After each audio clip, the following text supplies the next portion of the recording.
It's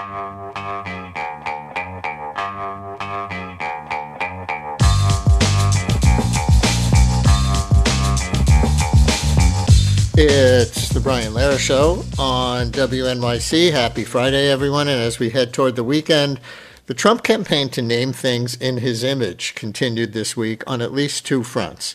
Finding a new way to add his name to the Kennedy Center building after a judge rejected his first attempt. And he signed an executive order yesterday, did you hear this yet, renaming Lake Ontario Lake America. You'll remember he issued a similar order last year to change the Gulf of Mexico to the Gulf of America. It now does show up that way on some federal maps and documents, but the change is not internationally recognized. Well, it'll be the same now with Lake Ontario. Why? Oftentimes, they'll ask me, who's the worst to deal with on trade? And I said, that's easy, Canada. But here's a reaction from Wab Kinew, Premier of Manitoba, Canada. You know when like a rock band is really over the hill and you see them like in a casino playing some song from like 50 years ago? I think that's the part of Donald Trump's presidency we're at now. Like he thought he had a real hit, a real golden oldie with the Gulf of Mexico, and he's trying to bring back that. He's trying to play the hits for his base, but I think everybody here thinks it's a little sad and it's not his best work. Wab Kinew, to say his name accurately, Premier of Manitoba, showing a little solidarity with Ontario, the province to its east. You know, Lake Ontario, or America as you will, has shoreline in both Ontario and upstate New York. Here's Governor Kathy Hochul on MS Now this morning on how New York State's economy was already being harmed by Trump's trade war and attitude. 3 million fewer Canadians crossed the border into New York this past year. That's 3 million fewer people going up to the little shops in Lake Placid or Saranac Lake, or coming to the Finger Lakes, to the wineries, as I mentioned. And even New York City, some of the hotels are telling me that the Canadians are just not coming, so they're not buying tickets on Broadway.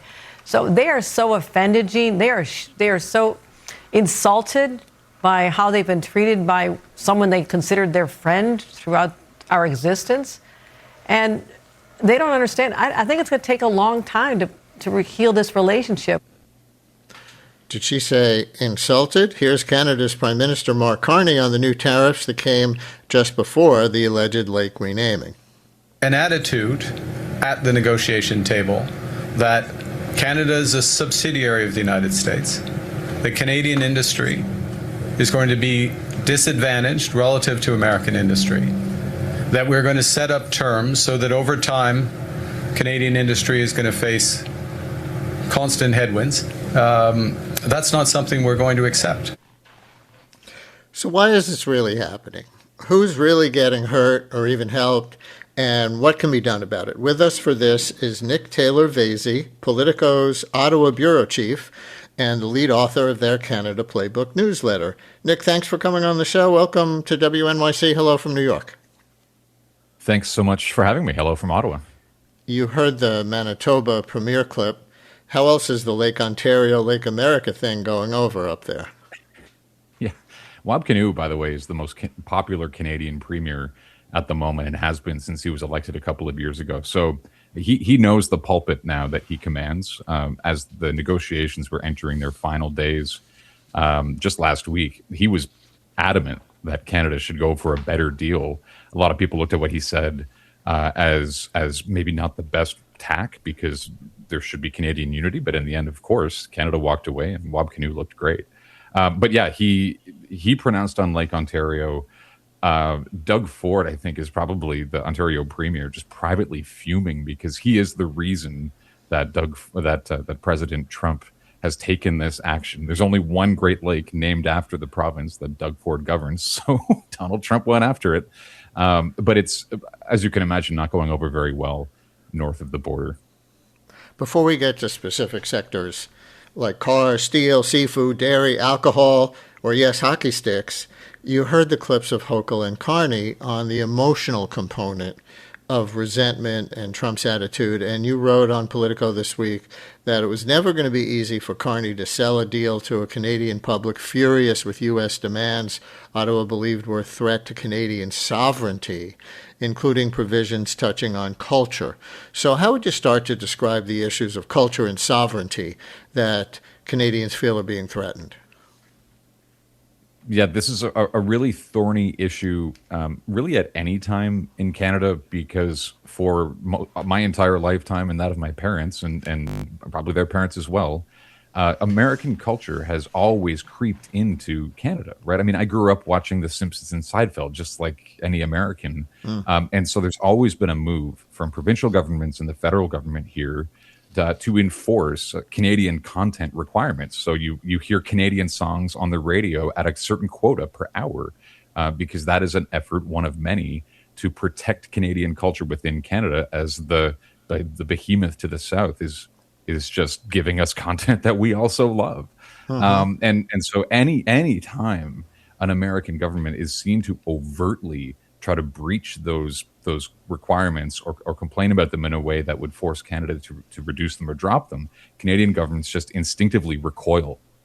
So the details of what was on the table here still are a bit murky, because both sides are willing to go into some detail but not violate the confidentiality agreement they signed with each other.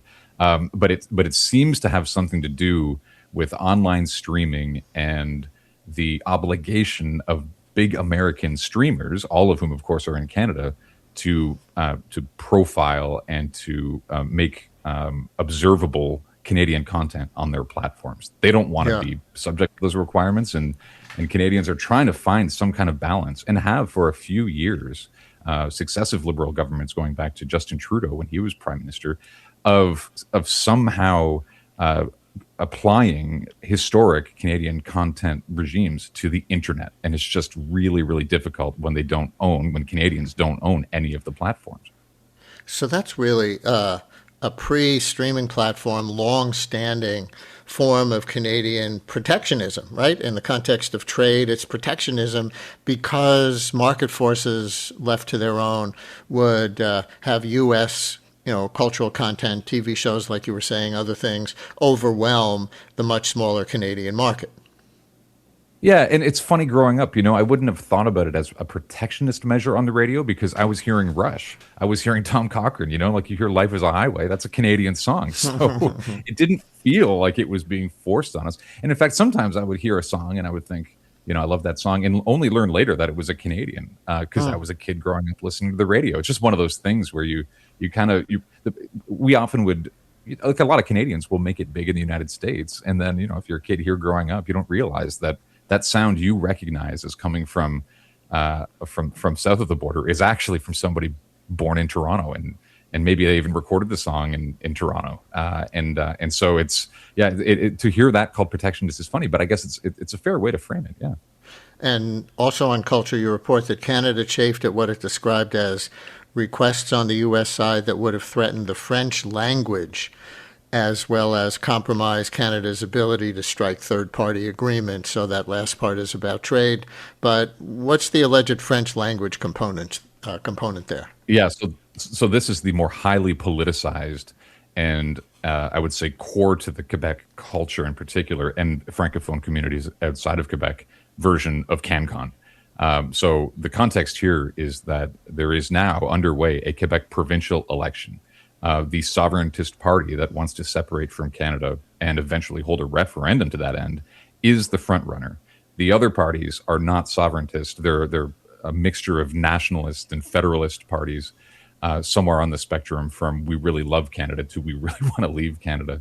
They are fighting an election as of yesterday, and that the election day is October 5th. So that sort of that puts a bit of a microscope on this issue.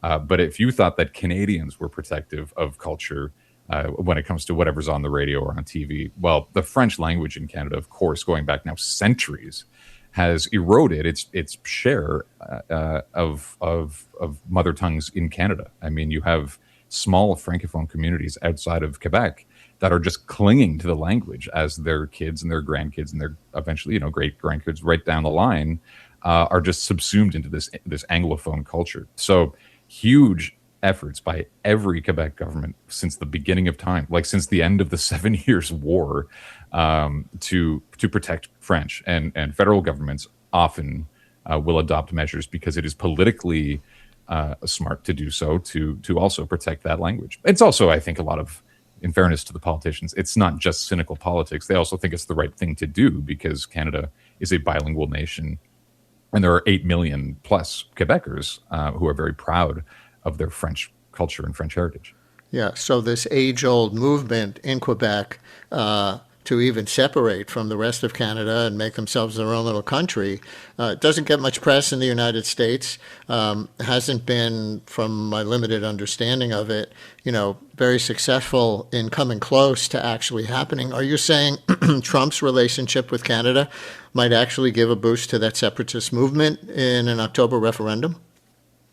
It was, it's actually the opposite. In 1995, Quebec came extremely close to separating. It was like by less than a percentage point, voters, like a bare majority, decided to stay in Canada. The referendum that is maybe going to be on the ballot, that won't come for a couple of years. Right now, they're just voting for the next government. But support for sovereignty is at historic lows. It's under 30%. Which might sound high, but for Quebec, it's historic lows.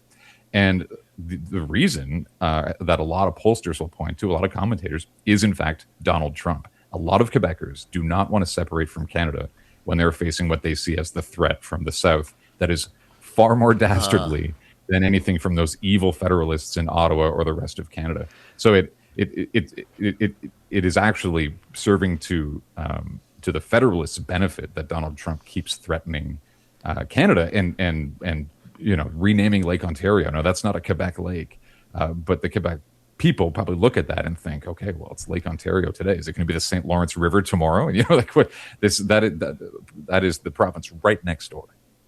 I guess there's nothing like a common enemy to unite traditional rivals, right? Absolutely, yeah. Listeners, help us report this story. On the business side, especially, if your business or things you buy are being affected by the U.S.-Canada trade war, or will as these new tariffs kick in, call in and tell us about it. 212-433-WNYC, 212-433-9692. Call or text. Or if you are feeling any feelings on those sovereignty or cultural issues, call and say that too. Hello, Quebec. Hello, Ontario. Hello, anybody from there in the United States at the moment. Call or text 212-433-WNYC, 212-433-9692 with Nick Taylor-Vaisey, Politico's Ottawa Bureau Chief. Getting to the tariffs, I think it's accurate to say there are basically two kinds of motivations for tariffs under President Trump. One is actually about trade. The other is about punishing countries that Trump disapproves of for other reasons, like tariffs on Brazil for prosecuting former leader and Trump ally Jair Bolsonaro, or because he wants Mexico and Canada to change their border policies, or I even read because Doug Ford, the premier of Ontario, once said something insulting about Trump. If you accept that premise, what's the mix of actual trade issues to Canada isn't compliant enough generally as, the reason for this focus on tariffs on Canada last year in this? Well, sometimes it depends on the day. I mean, when I hear the U.S. Trade Representative, Jameson Greer, who was the chief of staff to the former USTR, Robert Lighthizer, speak, he seems to be coming basically from a place of principle.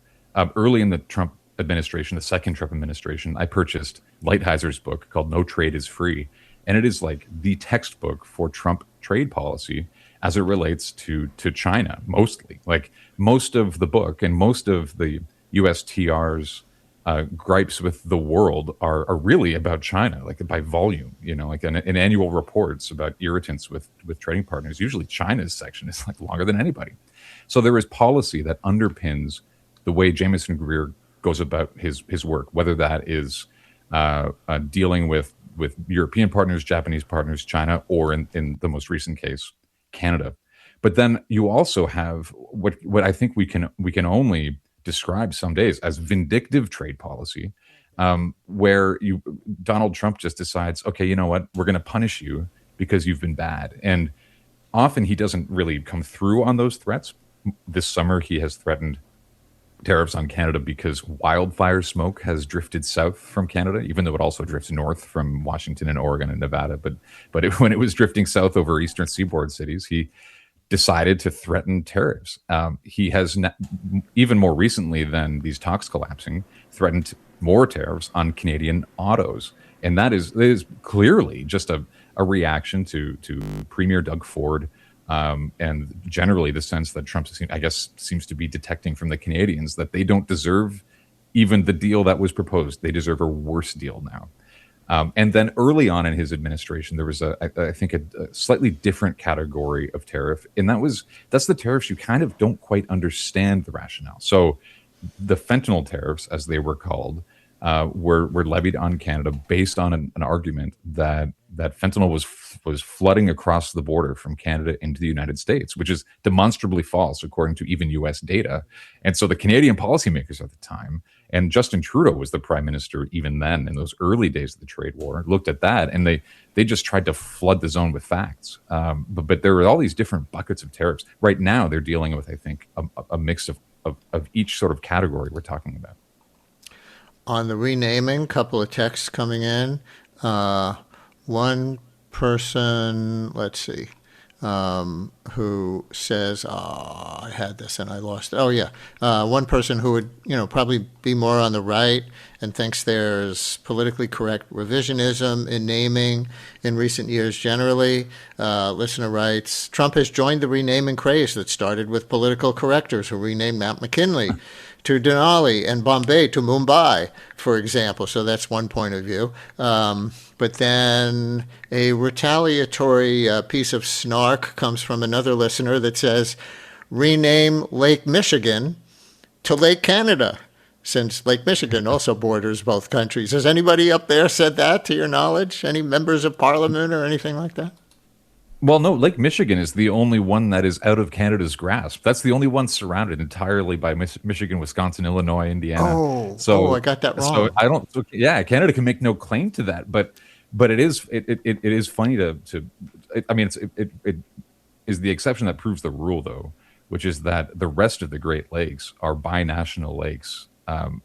Lake Ontario is just as Canadian as it is American. I think when you look at the way the border is actually drawn, that the U.S. side, they may, like the American side, may actually occupy more square miles of the lake, but it could well be true that the Ontario side does. I think the ultimate irony of the Lake Ontario thing is that it is the one lake where Canadians have a massive population and industrial advantage over the American side. When you look at Lake Michigan, of course, you've got Chicago, and it's surrounded by American states. Lake Erie has Cleveland and Buffalo. Lake Superior doesn't have a hugely dense population on either side, but for sure the Canadian side is sparsely populated.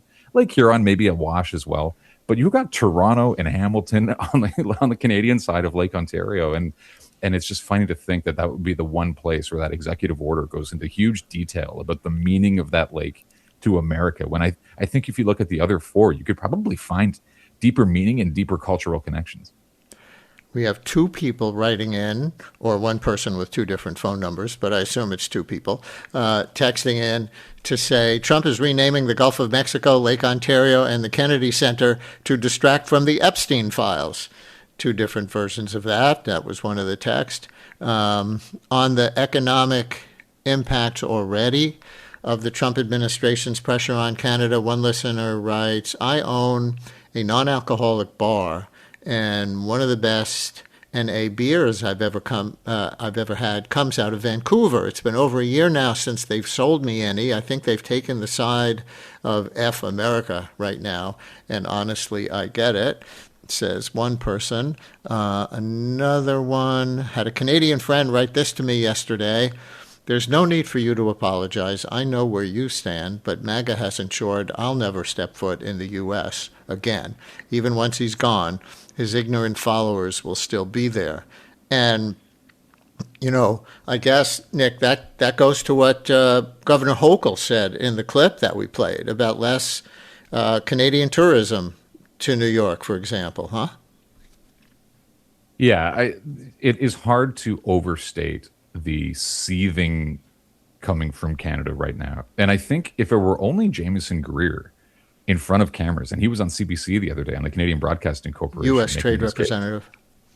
Yeah, the U.S. Trade Rep. I think that Canadians would not be so angry. And that would maybe have even been true with Robert Lighthizer during what were pretty tense NAFTA renegotiations almost a decade ago. But then the Lake Ontario renaming and the memes going around of an eagle strangling a goose, like that is what really drives the Canadian emotion. And the U.S. ambassador here, Pete Hoekstra, who he lives about a 5-minute drive from where I live here in Ottawa, he does not help his case where he will repost these things. He will unapologetically say, I have no reason to believe that Canadians should be upset right now. America is just enforcing and executing its own trade policy and its own binational policy. It's to stop being so angry, stop complaining so much. And I guess I understand his perspective because he is Donald Trump's representative here. So if he were not properly representing Donald Trump, he's not doing his job. But every time he is in the headlines, people get angry to the extent that there is now a petition in Canada's House of Commons. So it'll be eventually introduced, tabled in the House of Commons, calling for his removal. And last check, it had more than 250,000 signatures from coast to coast. Now that'll produce nothing. It's a petition that'll sort of wither away in the House of Commons.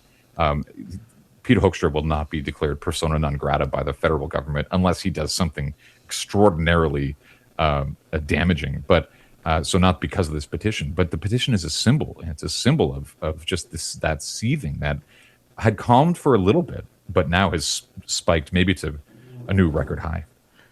Here's another one from one of our always creative and sometimes snarky listeners.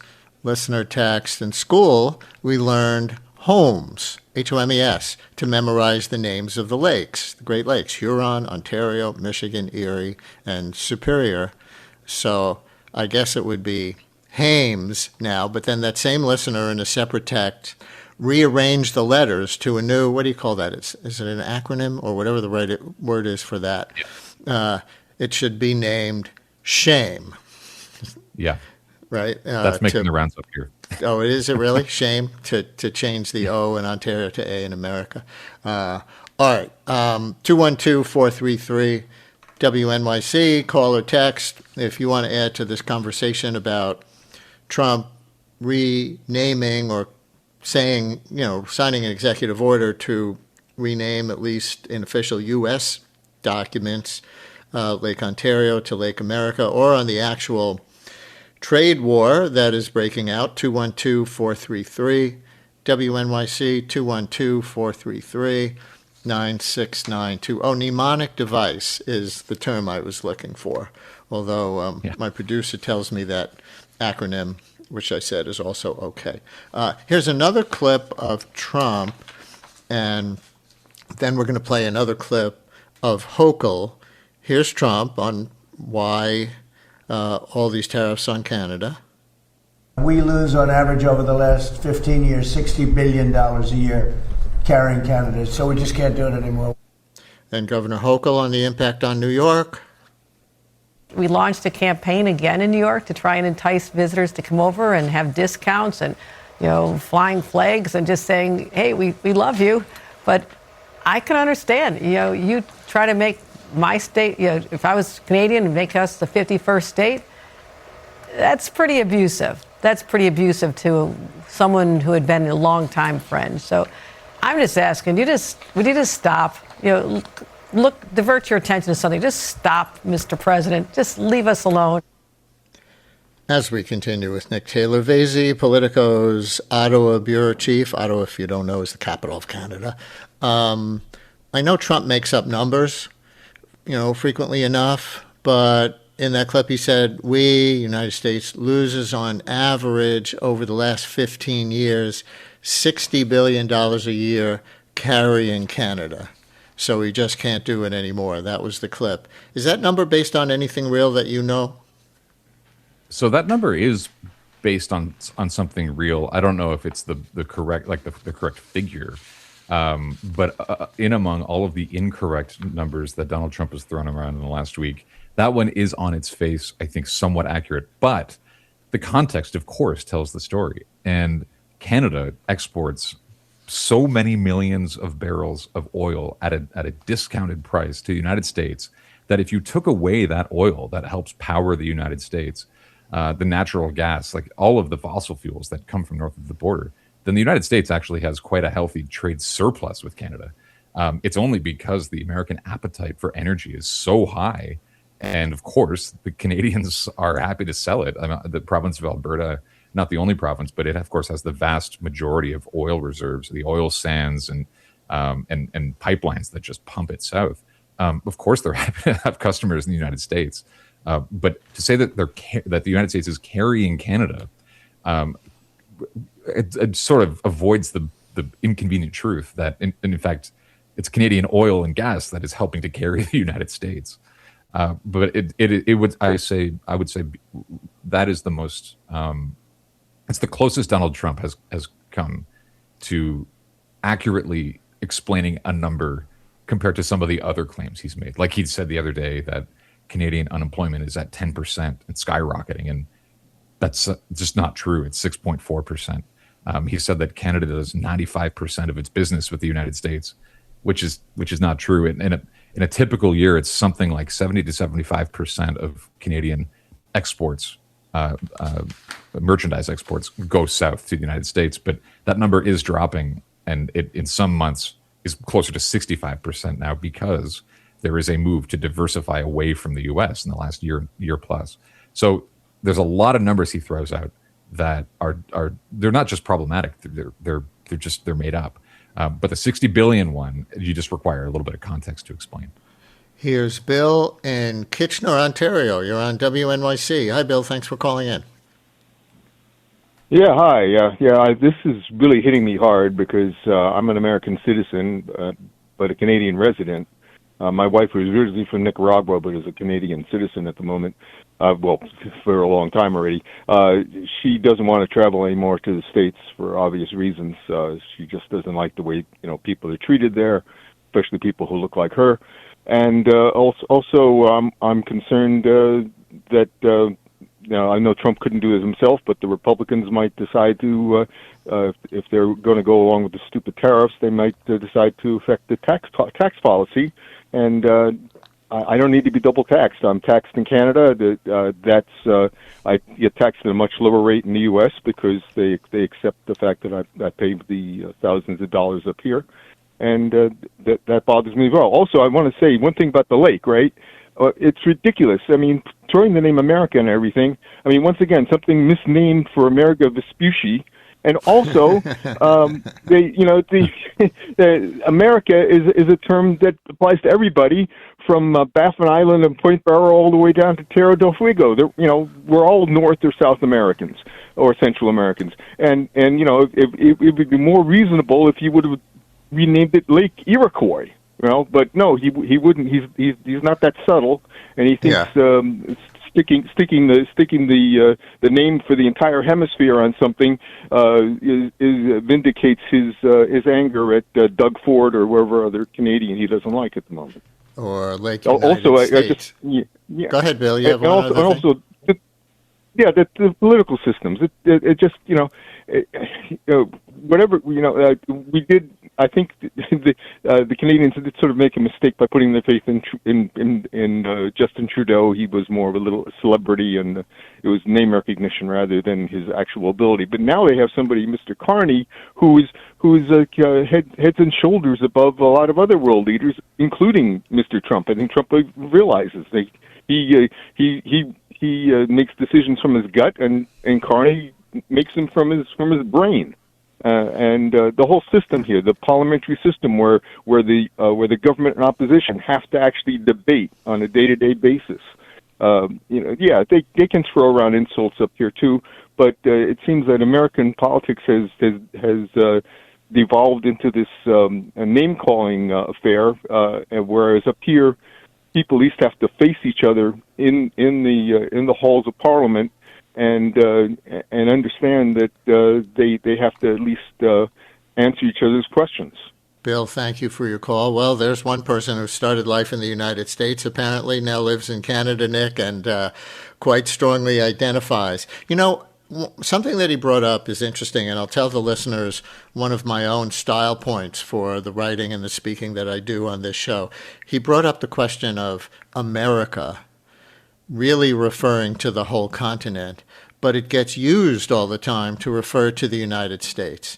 And I try in my writing and my speaking on the show to only say United States when I'm talking about the United States. Now, obviously, it comes up, when other people use it, and I have to quote what they say. And frankly, Nick, I don't know if you have anything on this, but I'm surprised when I hear Canadians also talk, Prime Minister Carney and others, talk in terms of Canada and America when talking about our two countries, when America does represent the entire continent, including Canada. That's what it technically refers to. Of course, when Trump says, Lake America, he's using it synonymously with the United States, but I'm surprised that Canada does. Yeah, I think, that just serves to underscore the degree to which the American view of the term America has just successfully, it's like mission accomplished. It's that interpretation of the word carries the day even in Canada.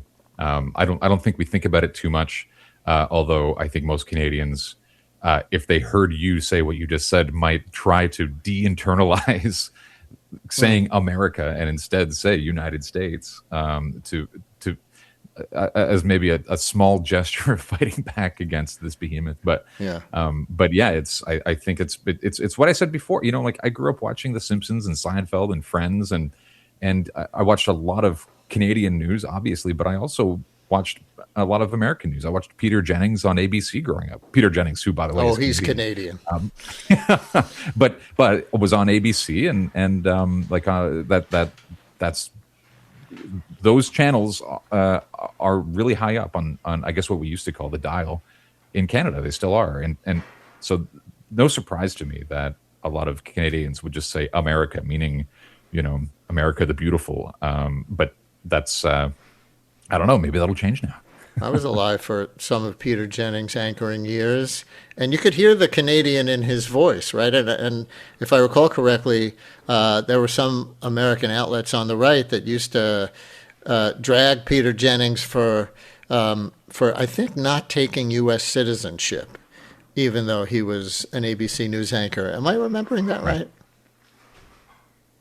That may be right. I mean, he was a pretty proud Canadian, as much as he spent most of his working career that anybody would remember south of the border. But they do call that newscast World News Tonight, not just U.S. News Tonight. So, what do you want to say? Well, I just wanted to make one point about the caller from Kitchener, and I think it underscores something different, which is that in 1916, Kitchener was actually renamed Kitchener, like it was given the name Kitchener. Before that, it was Berlin. And so that city, in response to, of course, the First World War, decided to go a different way. And the justification, of course, was that is an enemy capital, so we better not carry that name. And that wasn't the only place where that happened. But I do think whenever things are renamed, which does happen, right? Like cities, towns, bodies of water, mountains, as an earlier correspondent told you, are renamed. And sometimes there are, I think, broadly justifiable reasons for it. I don't think a lot of people in 1916 would have disagreed with the renaming to Kitchener. But now, with this case of Lake America, I kept thinking yesterday, when Ambassador Hoekstra goes to Toronto, if he delivers remarks at, I don't know, let's say the Toronto Board of Trade, something about Canada-U.S. relations, if the lake is within view, if somebody remarks on it, he's going to probably be obliged to call it Lake America while he's standing in Canada. And that's a renaming that I think is a little bit different from that Kitchener example, because he is north of the border, and I can't imagine it won't lead to some awkwardness down the line for him and many others here. Yeah. By the way, we looked up Peter Jennings, and he did become a U.S. citizen near the end of his life. He also retained his Canadian citizenship. So he was a dual citizen for the last 2 years of his life. He became a U.S. citizen in 2003, according to some news articles that we looked up, and he died in 2005. So he wasn't a U.S. citizen for most of his years anchoring ABC World News Tonight, but he became a U.S. citizen in 2003, just for the record, so I don't leave something inaccurate out there. Here is Tony in Sturgeon Bay, Wisconsin. You're on WNYC. Hello, Tony. Good morning, gentlemen. I'm one of those Americans that always knew Canada was there, but never really stepped foot in Canada. So I took the last 2 summers off, and I drove from Sturgeon Bay to St. John, Newfoundland. And then last year I drove from here to Tofino, which is on the farthest west coast of Vancouver Island. So it was an amazing trip, and Canada was everything and more that I ever hoped it would be, and the people are fabulous. But it's like you could take a scalpel once you got into Alberta. And they have so much animus for the East that they've actually hitched up their wagon to Donald Trump's star, because the feeling was that whatever America does is going to be good for Canada. Has that changed since the latest permutations of tariffs, or is Alberta still very red, and do they still hate Ottawa? Interesting question for you as the Ottawa bureau chief, Nick. So I think it's fair to say right now that Alberta is a province in flux. There is a referendum this fall in Alberta on separating from Canada. The proponents of that movement gained enough steam, got enough signatures to petition the government to call a referendum. It is one of 9 questions that Albertans will be voting on, but it's the one that's getting all the attention. It's not clear, I think, to anybody in Canada that Alberta wants to separate in the way that Quebec almost did in 1995. This referendum, if it passes, if more than 50% of people in this referendum vote in favor of separation, it doesn't actually start the separation process. It will kick off a new referendum, and that one will be binding. So it's a 2-step process if you want to separate from Canada if you're in Alberta. But I think it does speak to your point about the animus towards the East, because even people in Alberta who want to stay within Canada, even they resent a lot of federal policy coming from Ottawa and a lot of the federal political power residing in Ontario and Quebec, where most of the country's seats are. And they even have a problem with the Maritimes and with places like Newfoundland, Labrador, Prince Edward Island, because they think that they are overrepresented in Canada's parliament. Like PEI, Prince Edward Island, is a population of, let's say, 140, 150,000 people, but has 4 seats and in the House of Commons and 4 seats in Canada's Senate, and constitutionally can never have less than that. But when you do the representation by population math, Albertans have far fewer representatives per person. And so there is this constitutional animus and there is this policy animus that is entrenched and long-standing, goes back more than a century. So the short answer to your question is a lot of Albertans are still pretty pissed off with the rest of the country. But I think the slightly longer answer is this current moment may be reshaping views there as they really consider in that province their place in this country and their place relative to the United States. The 2 biggest cities, Calgary and Edmonton, will more than likely vote overwhelmingly in favor of staying in the country. But the rural voices are, I think, what you're channeling in your question. The people who just are so angry, they're fed up, and a lot of them are actually looking to Donald Trump as a bit of a savior. But I don't know how big a share of the province that really is. We're going to find out later this fall in October how many of them want to go so far that they want to leave the country. That's so interesting, and that's hardly made any news in the United States, but it sounds like Staten Island may secede from New York City before Alberta secedes from Canada. A few more minutes with Nick Taylor-Vaisey, Politico's Ottawa bureau chief. You wrote a story called Inside the 72 Hours That Cratered the U.S.-Canada Trade Deal. And as bureau chief in Ottawa, which is Canada's capital, you cover the federal government there. you did scrutinize Canada's contribution to the breakdown, as well as those of the United States. For example, you wrote interviews with more than a dozen current and former Canadian and U.S. officials, lobbyists, and business groups suggest the deal President Donald Trump had touted just 3 days earlier ultimately buckled under a combination of last-minute demands and political constraints on both sides. U.S. officials blame Canada for introducing new asks late in the talks, including seeking lower tariffs on heavy trucks. So was Canada playing last-minute hardball, and if so, over what?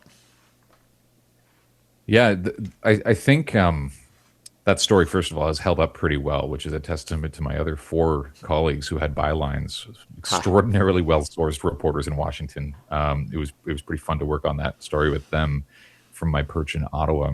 But I think it holds up because still to this day, the U.S. side and the Canadian side are holding fast to their dueling arguments that it was the other guys who came in at the last minute and said, actually, this is what's on the table.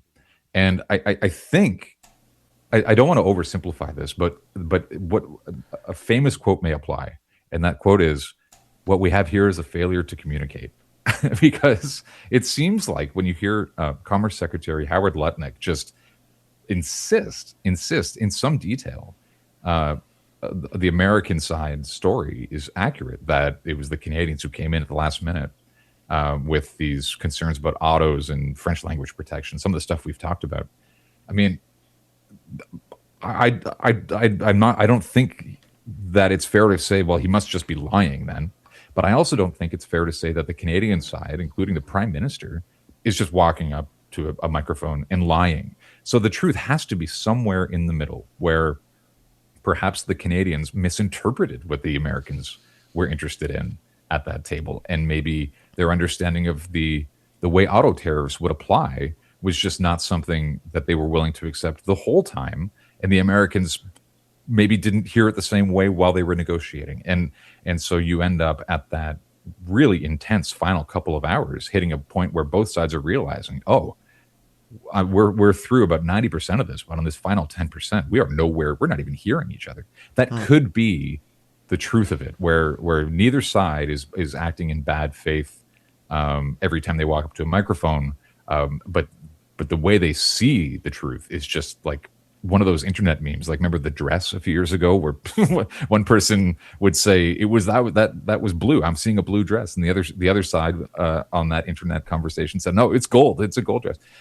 Maybe it's something like that, where they're just not seeing the same thing, even though they're looking at the same thing. Yeah. Is this new set of tariffs even a big deal in the economy of either country? Obviously, you could tell from all the calls and texts we've been getting that it touches a nerve on both sides of the border. But as you report, the U.S. imposed a 50% tariff on $20 billion worth of Canadian imports, and Carney is responding with dollar-for-dollar retaliatory tariffs starting the day after Labor Day. But that's $20 billion out of a $1 trillion trade relationship. So is this more symbolic? Obviously, it's going to hurt some people in some sectors, but how much is it going to hurt the bigger macroeconomics of either peoples, if you have anything on that?